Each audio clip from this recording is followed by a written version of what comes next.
আমি Parvez Kamal, touch history থেকে। এমন এক ইতিহাস নিয়ে হাজির হয়েছি যা আগে কখনো শোনেননি। তিনি ছিলেন বিশ্বের সবচেয়ে ক্ষমতাবান মানুষ। হাজারো সৈন্য তার আদেশে জীবন দিত। রাজ্য, ধন, ক্ষমতা সবই ছিল তার হাতে।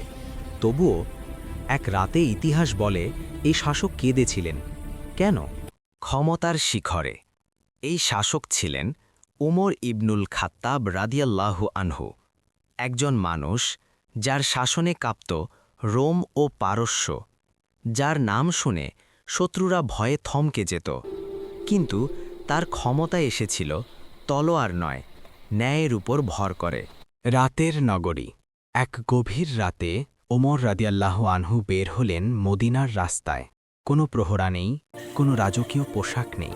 হঠাৎ তিনি শুনলেন একটি শিশুর কান্না, ক্ষুধার কান্না। সেই হৃদয় বিদারক মুহূর্ত।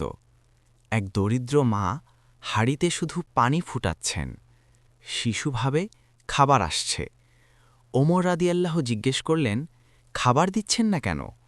মা বললেন, খলিফার কাছে আমার অভিযোগ আল্লাহর কাছে।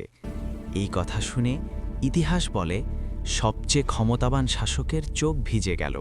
শাসকের কান্না।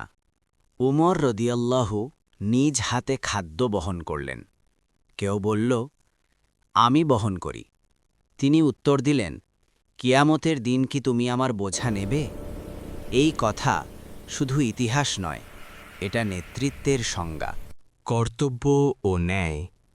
এই কান্না দুর্বলতার নয়, এই কান্না ছিল দায়িত্বের।